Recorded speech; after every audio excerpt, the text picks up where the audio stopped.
Bonjour à tous, j'espère que vous allez excellemment bien. On attaque le triptyque final de ce Paris-Nice 2023. On va faire la présentation de l'étape numéro 6. Étape qui va pas être facile du côté de ce Paris-Nice 2023. On va revenir un petit peu sur le parcours. Sur la météo, vous allez voir qu'elle peut avoir un impact sur la course et les favoris. C'est très difficile de donner des favoris sur cette étape, je trouve. Enfin voilà, présentation de cette étape numéro 6. N'hésitez pas à vous abonner à la chaîne, à réagir dans les commentaires, à mettre un pouce bleu, à partager la vidéo sur les réseaux sociaux, notamment auprès de vos proches. Si vous pensez que ça peut les intéresser, dans les commentaires, n'hésitez pas à me dire qui sont vos favoris. N'hésitez pas quand vous mettez un abonnement à rajouter la petite cloche, comme ça vous êtes au courant des dernières vidéos qui sortent sur la chaîne, surtout si vous mettez toutes les notifications. Ça c'est ce que j'appelle le Saint Graal. EPS 2.0 sur TikTok, sur Spotify, pardon. TikTok également, le débrief rapide de l'étape tous les soirs en 2 minutes. Et puis, vous avez également EPS 2.0 sur Spotify. Et si vous voulez soutenir la chaîne, vous pouvez également mettre un super thanks. Voilà, ça permet de soutenir la chaîne. Étape numéro 6 de ce Paris-Nice. Toujours une étape très indécise ces dernières années au niveau du scénario de la course. C'est-à-dire qu'on a toujours tendance à avoir une course spectaculaire. On avait eu notamment il y a 2 ans, je crois 2-3 ans, une étape très spectaculaire. Voilà, c'est toujours une étape où il se passe souvent des choses, l'étape du vendredi.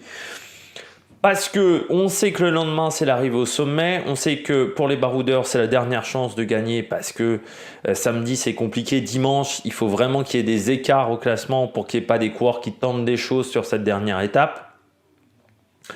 Donc c'est une étape où s'il y a des difficultés pour les baroudeurs ça peut le faire. Et en même temps, on a quand même des loustiques du côté des sprinteurs qui passent bien les bosses et qui peuvent aussi s'en sortir, surtout si sur les 3 premiers sprints, je parie que jeudi il y a un sprint, eh bien vous n'avez pas réussi à vous en sortir.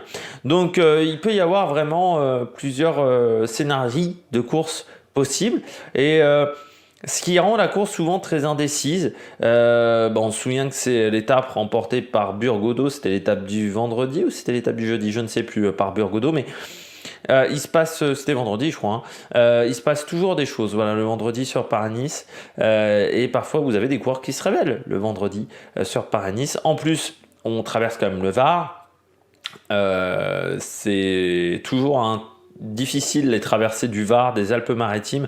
C'est des endroits où il y a pas mal d'aménagements routiers sur la route, notamment les couloirs de bus. Et les couloirs de bus sont pas séparés de la chaussée, sont pas complètement séparés de la chaussée. C'est-à-dire que souvent vous avez ces petites buttes en ciment. Et ça, autant vous dire que c'est mortel pour les cyclistes. Ça provoque énormément de chutes. Donc voilà, on passe dans le Var, les Alpes-Maritimes. Les traversées de communes sont vraiment pas évidentes. Encore une fois, c'est des communes qui sont avec pas mal d'aménagements routiers. Il y a pas mal de voitures, tout simplement, qui passent dans ce coin-là. Donc on ralentit les voitures avec des chicanes, avec plein de choses. Mais c'est pas forcément idéal pour les cyclistes. On regarde le parcours de cette étape numéro 6. Cette étape numéro 6 qui traverse le Var et une toute petite partie des Alpes-Maritimes, je crois, autour de la colle sur Loup. On part de Tours. Vous ne pouvez pas le voir à l'écran parce que voilà, au niveau de l'affichage, on ne peut pas faire des choses parfaitement, vers la colle sur Loup. 198 km d'une étape qui est un petit peu vallonnée quand même sur le parcours.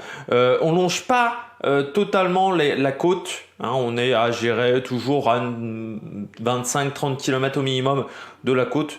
Voilà, ça qui pourrait parfois provoquer des soucis au niveau d'un vent encore plus fort. Mais vous allez voir, il va y avoir déjà pas mal de vent sur cette étape. On part de Tours dès le départ, quasiment un début en bosse avec la côte de Roquebrussan.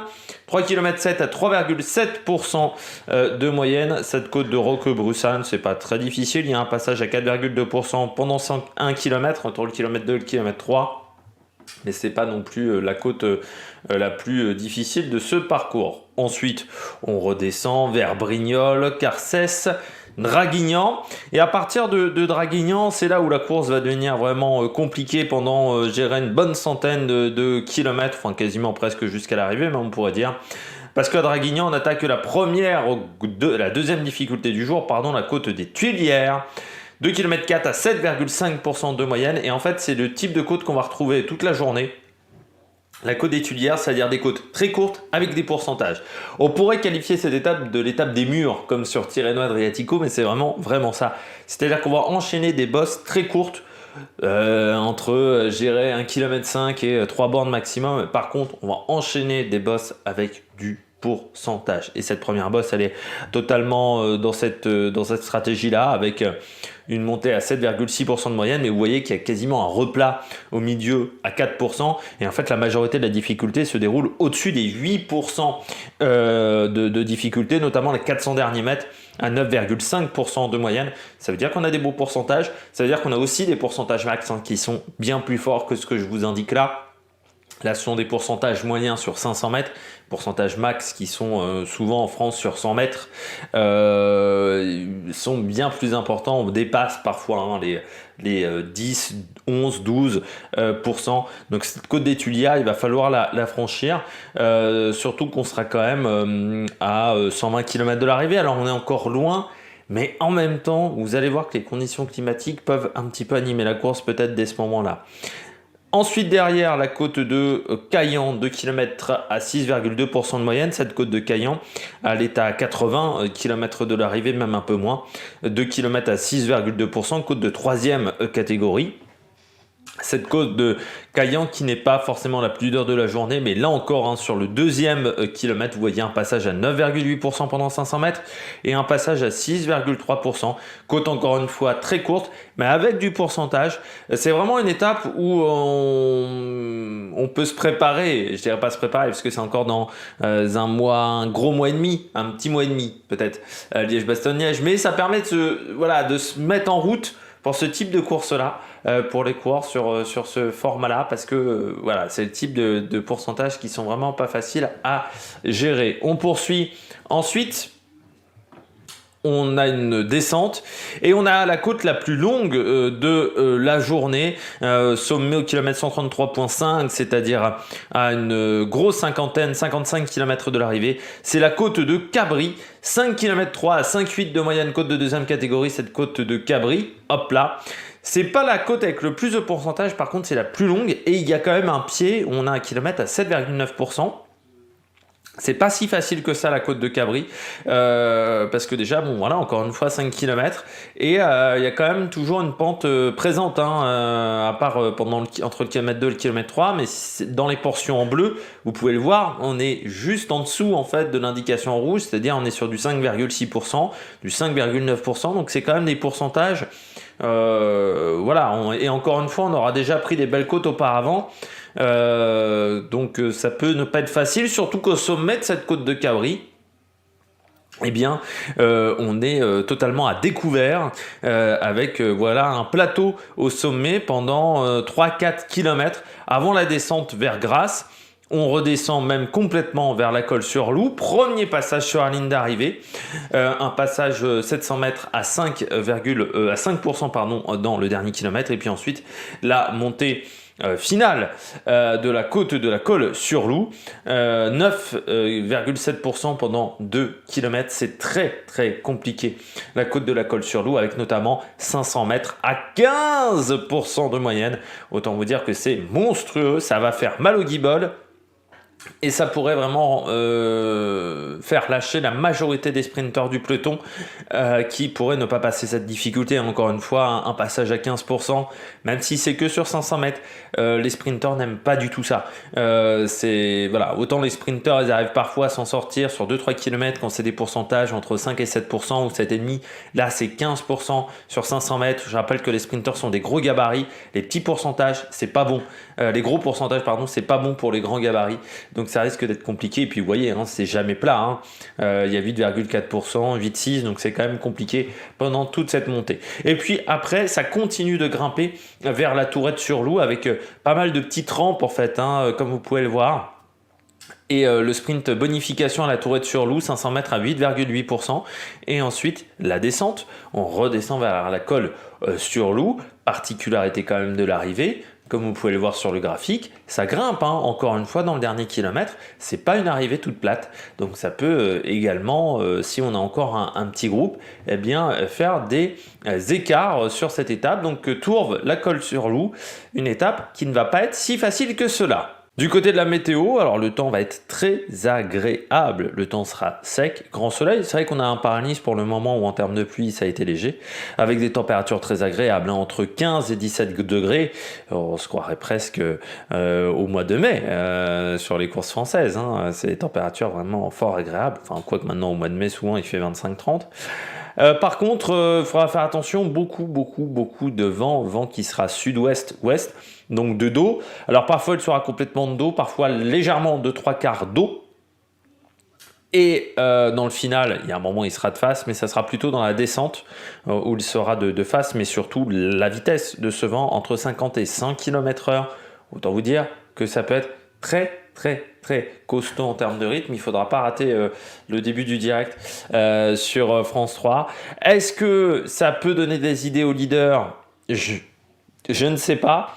Mais ça peut rendre l'étape très nerveuse. Ça, c'est clair et net. Du côté de la stratégie, moi, je vois plutôt une échappée.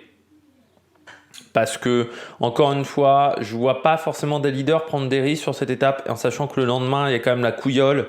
Ça veut dire consommer beaucoup d'énergie, prendre des risques, alors que le lendemain, voilà, il y a la couillole, où on sait que on peut perdre beaucoup de temps à la couillole, alors que là, sur une étape comme ça, on peut peut-être gagner 45 secondes, une minute, mais en faisant énormément d'efforts et qui peuvent coûter le lendemain.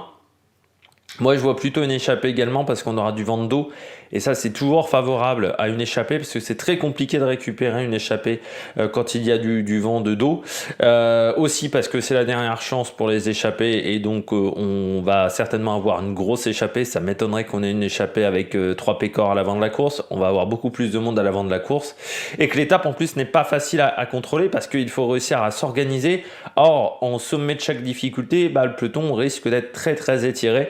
Donc ça va pas être forcément facile. Après, en cas de scénario de course un petit peu différent, on pourra avoir la victoire d'un puncher qui sort dans la dernière difficulté du jour. Mais est-ce que le vent de face dans la descente peut pas vraiment ralentir les ardeurs ? Ça, c'est une question qu'on peut se poser. Puis sprint en petit comité et victoire d'un leader. Victoire d'un leader, donc encore une fois, moi je pense que le lendemain, avec la difficulté du col de la Couillole, je pense pas qu'on prenne de risque du côté des leaders. Après, c'est mon opinion, je peux peut-être me tromper. Et du côté d'un sprint en petit comité, je pense que même les meilleurs sprinteurs qui passent les bosses, à part peut-être Matthews, auront du mal avec les 15% de la dernière difficulté du jour. 15%, c'est quand même très compliqué, même pour un Brian Cocard. Donc voilà, je miserais plutôt sur une échappée ou une victoire type puncher. Parmi mes favoris, j'ai mis Andrea Piccolo. Andrea Piccolo, alors déjà, moi je pense qu'il peut prendre l'échappée. Andrea Piccolo chez EF, surtout qu'on joue plus le général du côté de chez EF.